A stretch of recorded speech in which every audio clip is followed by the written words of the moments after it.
Nazali na esengo ya koyeba ete bozali ebele liboso ya ba poste téléviseur na bino pona kolanda émission Tolobela Mboka Congo na yango bandeko balandi émission Tolobela Mboka Congo na pesi bino mbote sika nyonso ezwami bino pe etika ete kimi enzombe tata eingela o mabota mabino.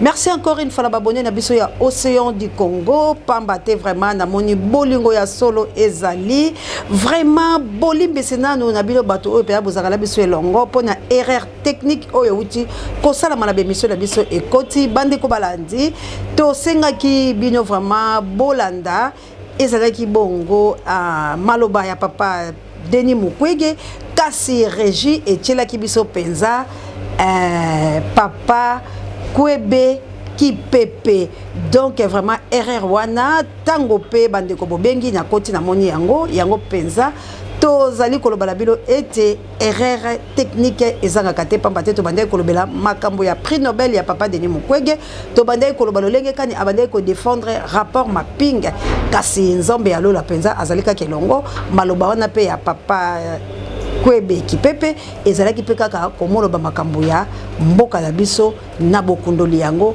vraiment bandeko balandi moi bolimbisi pe merci na bilo nyonso pe na moni ete bolingo penza ezali makasi pambate boaliko koma boaliko bongisa boyende ezalaka ne tamboli na chaîne na bino ya Libération pambate boyebi ete moto yenda makambo ebele okoyi koloba okei kotia eloko mususu tika nzambe ya lola vraiment apambola bino encore une fois.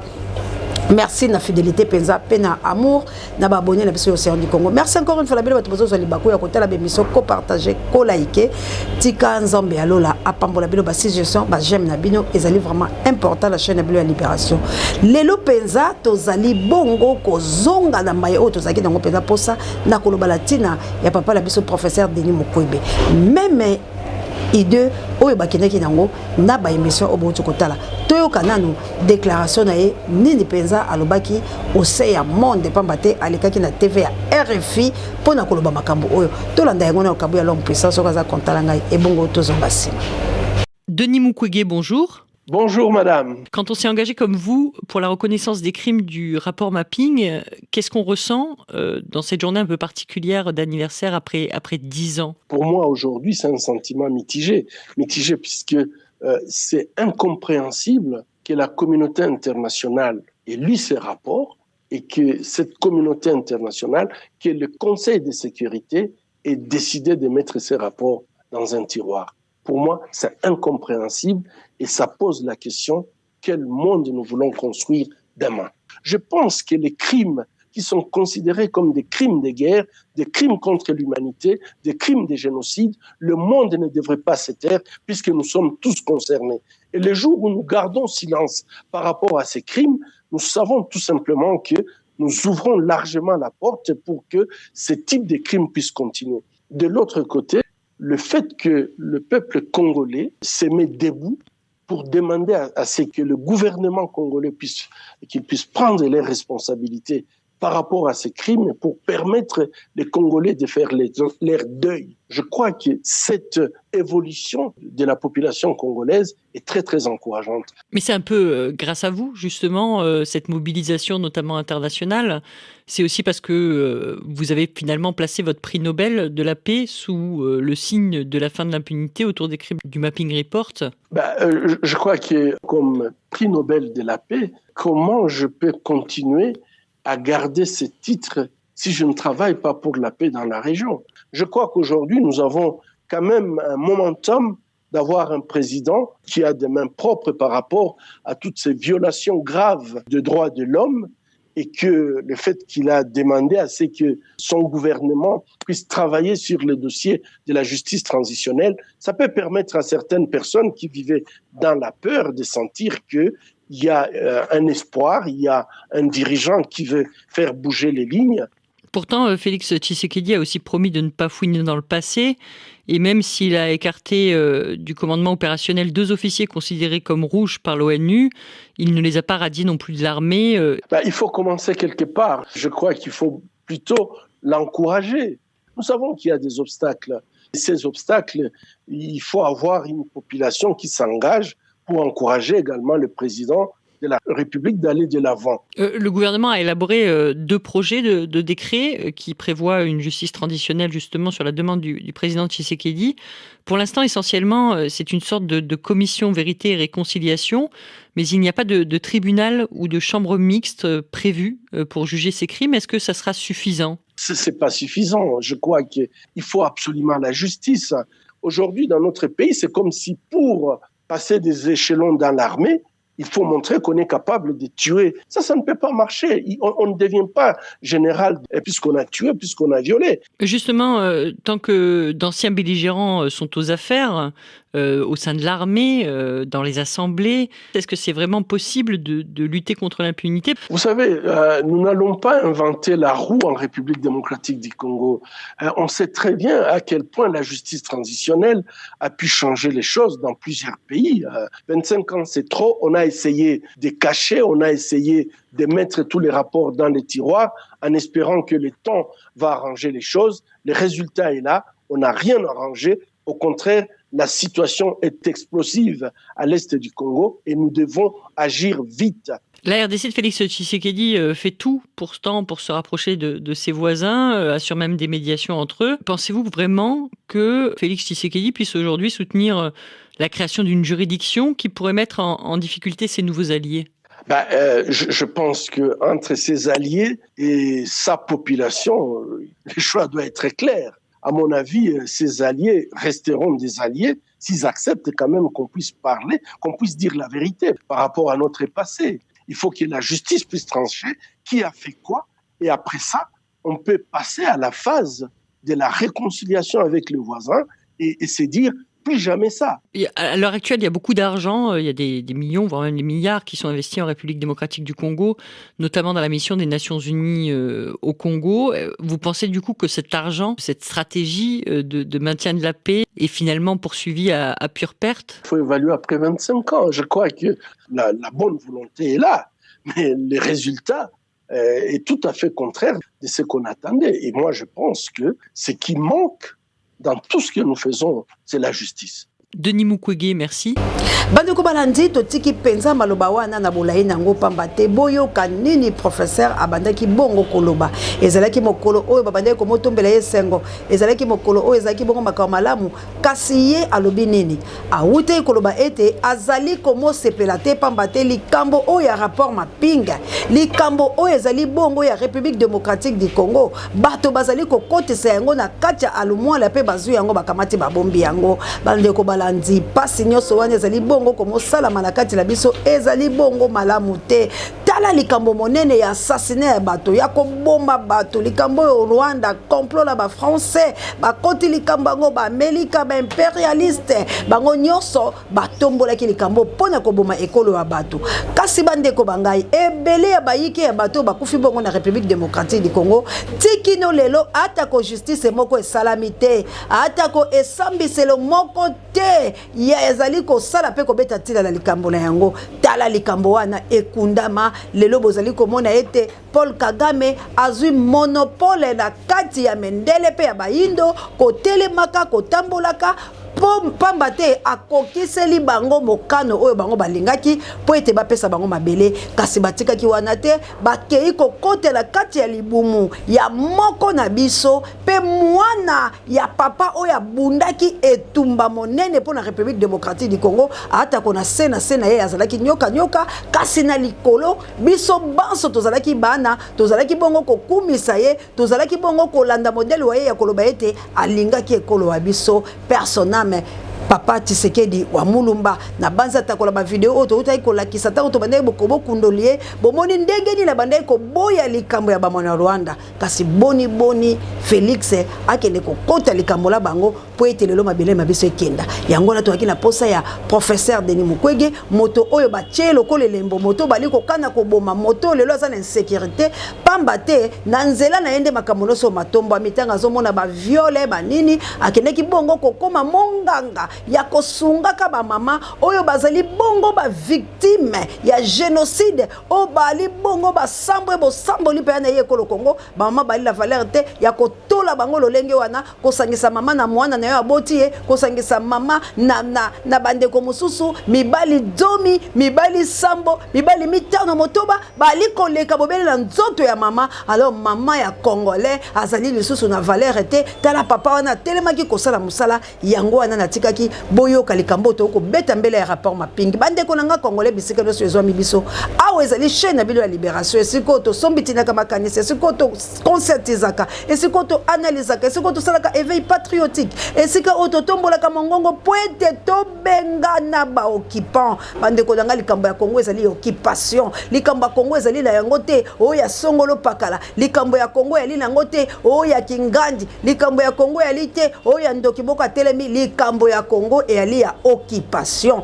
tozali occupé yango boyoki ata papa kipepe a explikaki a spécifier yango nyetando koloba ete batindelaki biso moko ya moloki bande konanga Museveni na Kagame bali bongo famille mais Museveni akana posa ko bengisa ba Rwandais oyo bafanda kepai na ye po amoni tuluku ekolo na ezali muke siko tanga ko bimisa ba Rwandais wana sa ko tinda bango wapi na République démocratique du Congo ba Rwandais bali partout ba Rwandais ba ko bengisa bango na Egypte ba ko uta ba o ba kolonga le Ethiopie ba o ba kolonga la Tanzanie ba o ko bango ba lobi bo kende boluka etuluku la RDC pour RDC eleki monene tale tumba la biso to ali ko bunda nini etumba ya article 63 ezali etumba oyo ezali sacré ezali etumba oyo ezali ya yonange senge to bunda yango pamba te to ali ko bundela nini nation balobi mabele bakoki koteka yango te etumba yangano ezali ya mabele to bosa na kate bouger muningo aza pembe na yo tuna ndeko loba na etumba oyo bundaka ya Congo obundaka etumba nini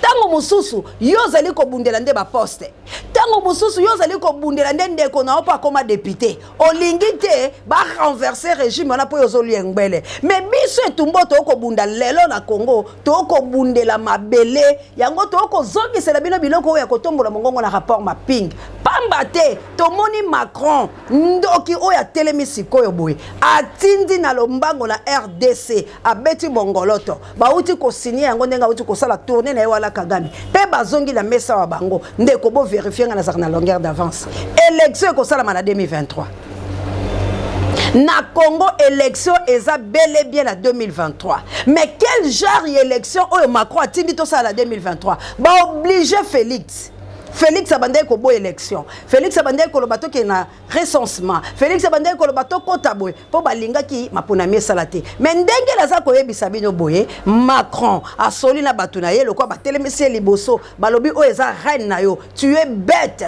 qui va assassiner la République démocratique du Congo tu es bête qui nanzela na onde ba donne ko changer posa na biso auto kanato sala ba mbula auto bandai ko luka ete to renverser Afrique mais il faut commencer par le Congo parce que Congo ebeta gâchette nango te bande konangai ba étouffer prophétie ya Folfano ba étouffer prophétie ya Mvuluzi Kimbangu nanzela ya nani nanzela ya Félix nde balobi mapona na 2023 alors tango bazolo ba mapona na 2023 côté oyo bazali kocha pression nani Vital Kamerhe abima na prison nde kolanga procès Vital Kamerhe asengaki alobi ezala publier batika ba journaliste nyonso bazala ndeko nanga ezali kotoko tala Vital Kamerhe komi ko obligé na makasi nyonso ndeko nanga na deuxième phase oyo na asir bomoni ba avocat na yeke ndeki tiko teleme la procureur bentoko na toko alobi bokoki ko sala boyete sengeli presse ekota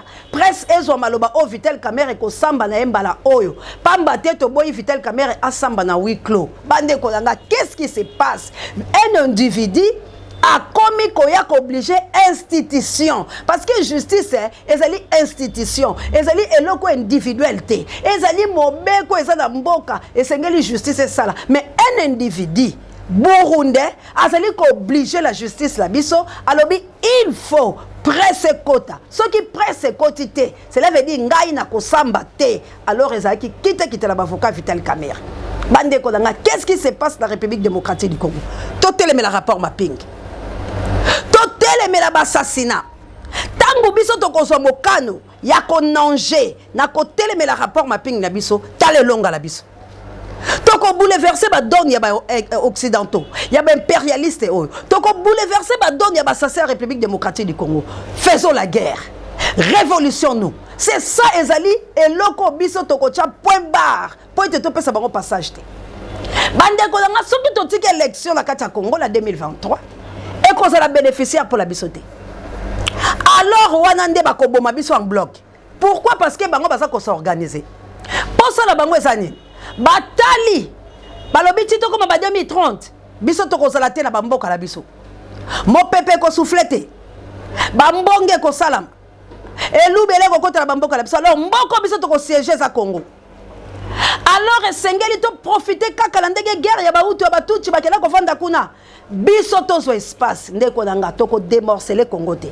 Alors tango yo zali esika nyoso yo zali na héros congolais zo landanga bouger muninga lobane likambo ya Congo ya ngoyo oyo mwana mwasi océan zo yebisa biso nazo kende bokundoli ya biloko oyo kondima risque ezali pongana yo tozwa bonsomi bwa biso ndeko nanga to pesa bango espace te la bande ezo ya bazwa Congo to pesa bango espace te ndeko nanga ndenge na ko yebisa bino boye na kendeki moko sala investigation Kagame alobi ayambaki ba congolais o bakoteki na Rwanda ayambi bango après aye kozongisa bango ndeko nanga est-ce que ka ba congolais bazongi?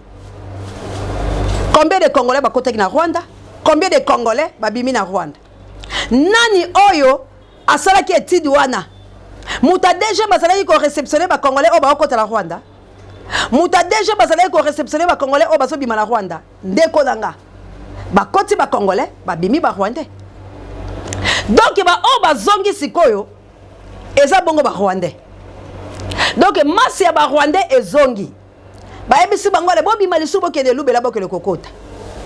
Lelo on a outé ko ebisa bilo de mission na ebita soke si ekoti na banze ekoti parce que 50 morts aujourd'hui de tolo bala bino boy ba kufi 25 la tongwa lelo scandale la 4h du matin état de siège urgence couvre-feu ba ko fungola te parce que ba ebiso ba fungoli ba webisa bisoni. Alors biso be photo ça le fort to longola couvre-feu parce que bato to landa ki ya couvre-feu bango tout basi ba fungoli et biso to tikali pourquoi?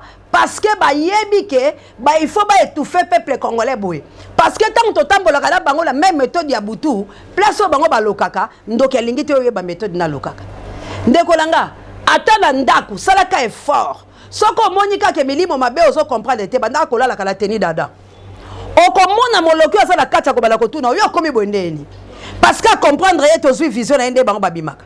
Parce que quand donc yazo ke le kolokala ta bilamba te bilamba ça pèse et puis attends nzambe la biso na lola tango akela ka biso akela la bilamba te bilambe pesaka yango boni batu la kati jardin de del bazaki la teni dada herba bungi balati poso nyama parce que tango to sala ka bolumbu ezaka na force ezaka puissance oh yo zo sala yango mona phénomène ndoki atika na biso batu to boma yango. Mais si tu es dans le monde, et ça le monde musu bazaka bolumbu po ba yebi force nango wana.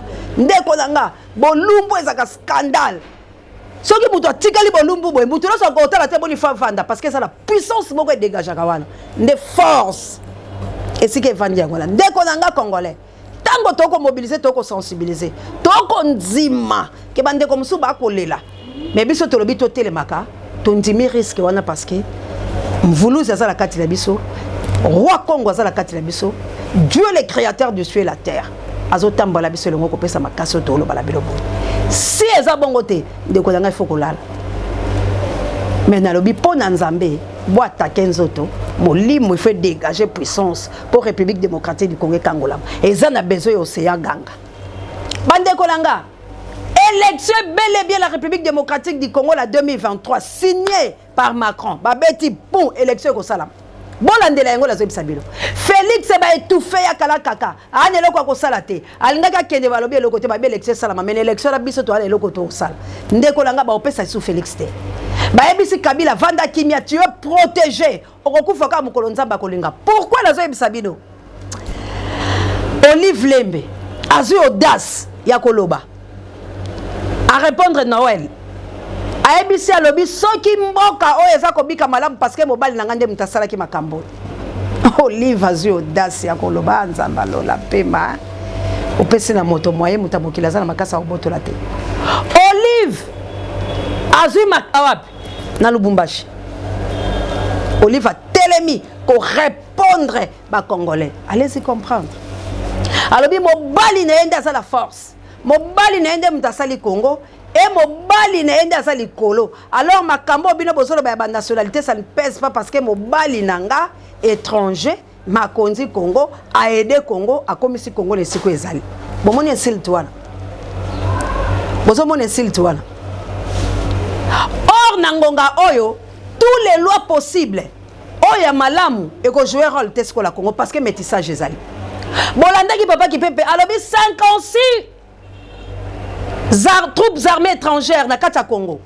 Monesco ezo sala nini? Monesco ya wala pour la diviser. Mission nango ezaka nini na Congo? To sepela tango muke parce que Kabila lobaka benga la bango. Mais tellement les Congolais to banda ko monaté. Ya yebaki pourquoi nga benga la bango. Peut-être ata diabulupe akoye ko aider.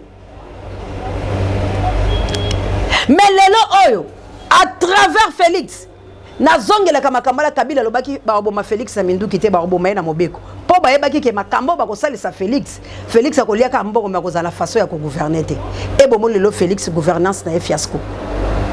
Lelo bomoni était azali kokokate. Bande ko langai. Totombo la biso banso bisika tozali rapport mapping. Élection oyo bazali kozela yango bande ko langa élection ya Congo monde entier est scellé. Pour cette élection de 2023, aussi longtemps nous avons des sérieux problèmes. Bande Kolanga, tous ont des problèmes. Rapport mapping, tous ont une solution. Les mêmes assassins, babomi biso bango baso gouverner mboka. Ba occupant basaka na mboka la biso. Nanu tous une solution. Yakobi misa bango. Alors si ko élection to sala, elubela o Kagame akoteli biso. Bango nyoso bako voter. Ndeko langa cette fois-ci bako boye sika bako voter te. Bako pesa ba province nyoso cette élection. Parce que déjà bientôt, bazo banda ba élection ya ba gouverneur to ya élection provinciale na mona quelconque na moni ministre ya vice premier ministre ya intérieur a kene déjà ko saluer seni ya nanga pour la ko solala bango pour la ko yeba ndenge nini ba cha mutu na seni. Bande kolanga, ce qui se passe c'est anormal la République démocratique du Congo. Ce qui se passe c'est anormal. Quand on a une élection, quand on a un Congolais, un syndicat, il y a mine, il y a une banque, mais quand on a une élection, qu'est-ce qui ne va pas la République démocratique du Congo? Syndicaliste membre de SAPEC, les syndicats des agents publics du Congo. Primo, nous venons remercier son Excellence Madame la ministre de Mines pour son élévation au rang du ministre national de Mines. Ça c'est un. De deux, en dehors de nos remerciements, nous venons l'appuyer pour l'accompagner pour qu'elle réussisse dans son mandat parce que Primo, elle est aussi cadre de cette administration. Elle connaît tout ce qui se passe dans notre administration. Notre soutien, c'est celui-là. Et de deux, nous venons aussi demander, solliciter son implication personnelle pour que la bancarisation soit effective. Pour ce qui concerne la prime due au service d'assiette pour les rétrocessions des services rendus. C'est cela que nous disons non, comme il y a eu une décision de la haute hiérarchie pour ne pas plus payer le Maboko Bank, retirer pas plus de $10 000 à la banque. Et nous disons ok, il y a ceux-là qui sont déjà mécanisés et qui sont payés à Equity Bank et Ecobank pour les cadres, Equity Bank pour les agents.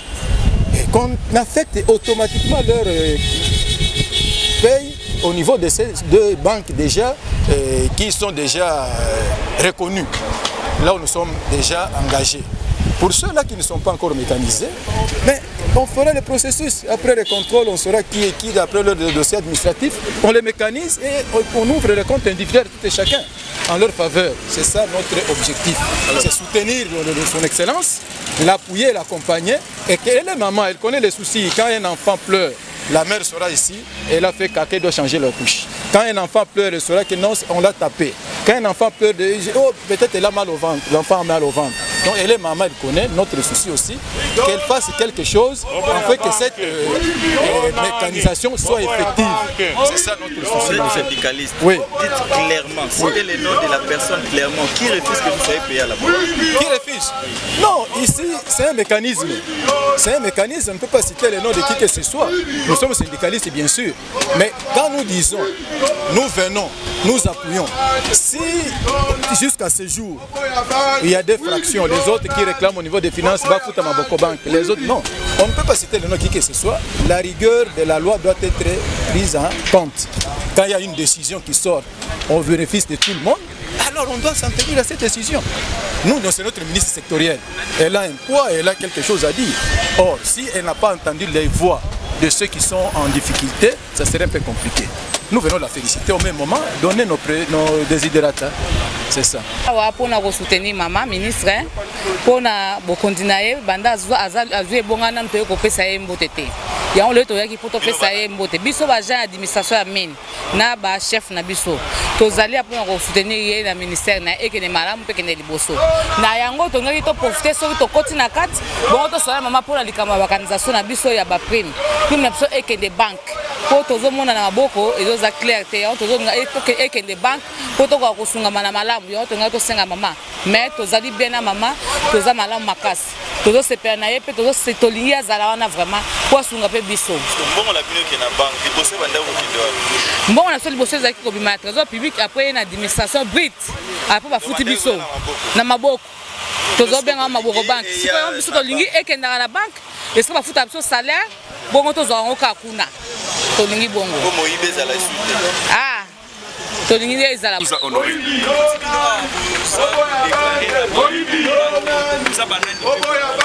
Surtout ça, agent d'administration des mines. Depuis des années, mbongo na biso kenda banque et toi bakate pourquoi. Maintenant, balobi ke mbongo ko plus il y a 10 000 dollars était na banque. Nous sommes coincés pendant 4 mois, 5 mois, nous autres même banda côté. Parce que mbatu mususu bazo intercaler mbongo kende banque, ba futango na maboko. Ba mususu baza na finance, o bazo linga mbongo futa maboko. Biso tozo déclarer mbongo na biso ko ta na banque, ba futa biso na maboko lisute, ba futa biso na mbongo na banque. Na te féliciter madame la ministre depuis Banameke, te félicitations dans la nomination en tant que ministre, la dame la ministre au ministère des Mines. Parce que c'est l'une de notre Salanaye, Azala qui inspecte la inspection, il y a division des mines. Alors te féliciter. Mais souci na biso majeur. Des années, bizuta biso mbongo to futa maboko. Ba aucun a déjà de futa bango mbongo na banque. Mais biso kaka nde mbongo na biso na maboko. Nde to réclamer ta madame que to lingi mbongo na biso na maboko lisusu te. To lingi ba futa biso na banque to ko patienter comme on a déjà patienté. Bati na banque to so mi balé oh biso déjà salaire ba futa biso na banque. Prime spécifique ba futa biso na banque. To ça déjà ba banque to ça na ba compte. Bati na mbongo na biso na banque to ça déjà na compte. Nde souci na biso. Pour remercier madame na to lingi mbongo na biso futa maboko te. Mbongo na biso futa na maboko te et futa na banque. Deux soucis na biso réclamation na pour remercier madame la ministre comme on a donné. Bande ko balandi na bandi bila moko bolandi vidéo. Ba ye ko saluer madame na bango ministre yo bateli bango akoti et puis bazo réclamer ni mbongo na bango ke na banque maboko zo mbongo na maboko. Aussi le tato comme na système bancaire. Qu'est-ce qui se passe dans la République démocratique du Congo? Mboka ouais ça na trouble boy.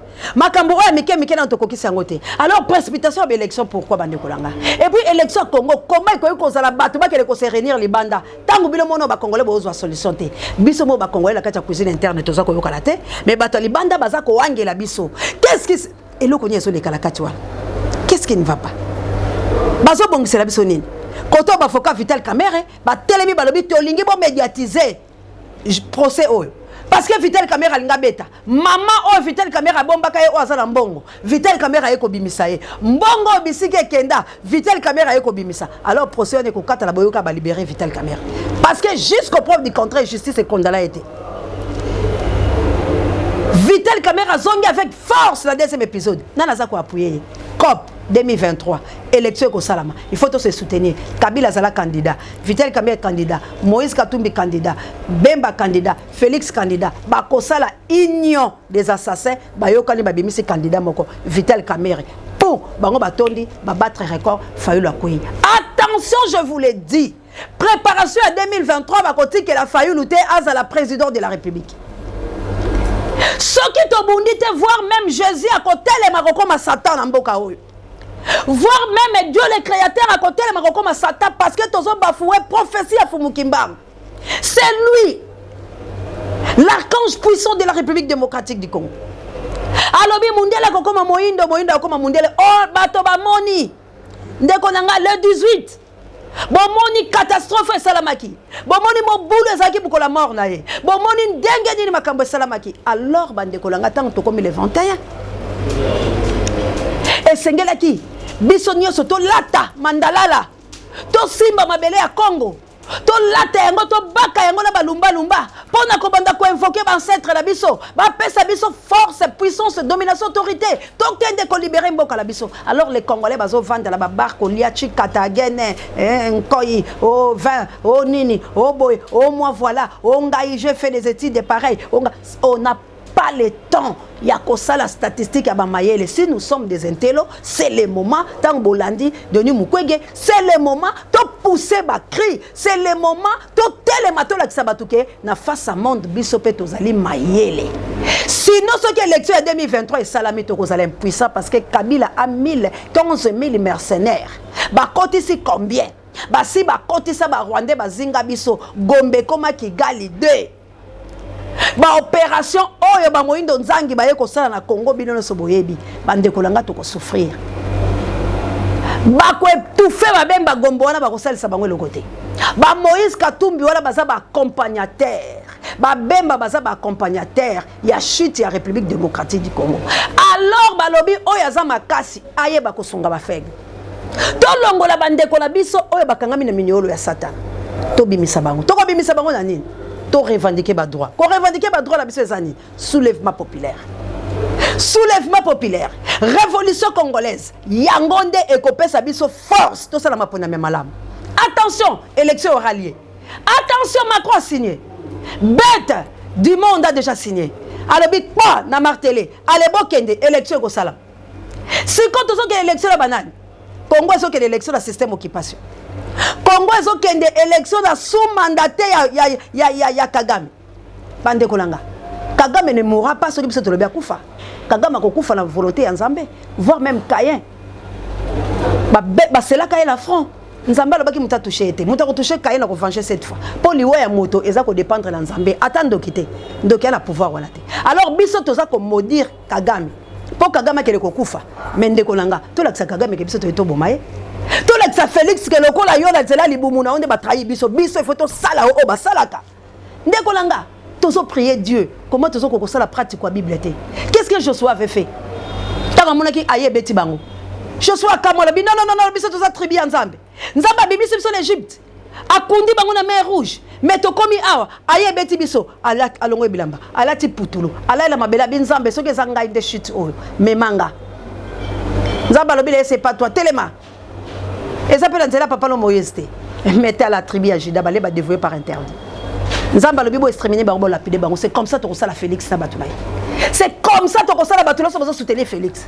C'est comme ça to la batulay so baza derrière Félix. C'est comme ça to la système Kabila na mbokao.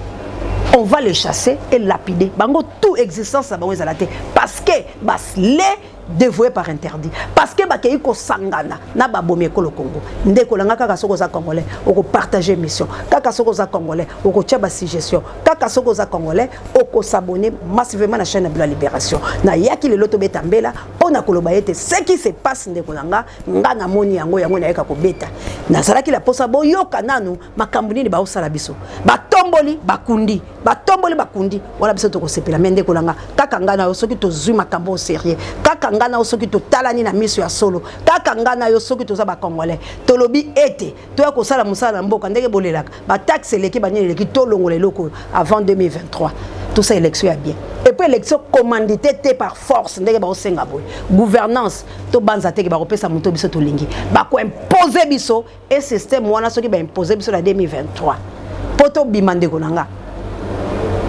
et c'est quelqu'un pour Nzambe. Alors Nzambe, il a besoin de violents. Alors ce sont les violents qui hériteront le royaume des cieux. Cela veut dire Mouto Kolobaki et Kobo na boye. Mouto na Nzamba lingi. Et ça te que Nzambe na kotike Kobo mais na okendaka ka malembe. Nzamba ko rejeter aux races de vipères. Les kambo il faut boya yango na makasi nango. alors yo pona mboka na oni no lobina awa de la sukesi.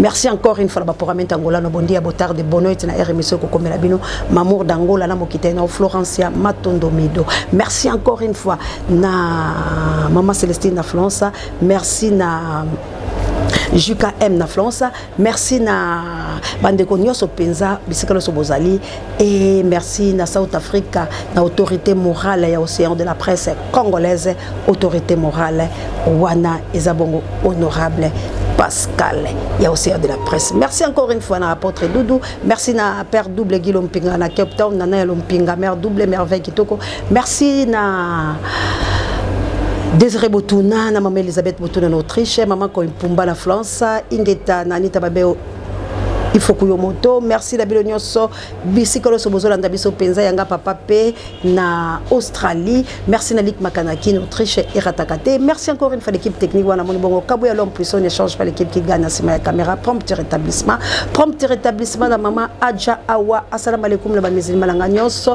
Merci encore une fois notre coordonnateur d'Acosta Mondele El Campo Dieu ne m'a jamais. Merci na Pape Joy directeur il y a recherche stratégique. Merci na sango mokonzi para bemiso bangai et merci na la gloire de l'Éternel momba na prière au bokoti nango pona Congo ke nzambe alobela biso na moi o ya joindre nini esengeli to sala tika assistance ya nzambe pe ba ange puissant na ezana kati parce que nous voulons la délivrance de la République démocratique du Congo et songo ete na kankola bomeka yokolo fokuta ko la mbelongo. Que Dieu vous bénisse. Merci na yo kila me plus 49 bokle lokondo et femme pekato. Merci les passalanga ino ya CNT live bo s'abonner massivement au CA du Congo la bana bilaka pe na 2 LTV, beau s'abonner encore une fois à CNT Live Goma, na lobi biso nyonso to telema na bibundeli nyonso de kolanga pour la révolution congolaise. Merci na mon ami de tous les temps du Lolo soit et sango mokonzi para biso banga Dalida Bayoko. Que Dieu vous bénisse n'engwele soki ye soyete to koloba le soupe ko pesa ba stratégie ndenge ni sengeli to bunda avant élection ya bête Macron. Que Dieu vous bénisse. Bye.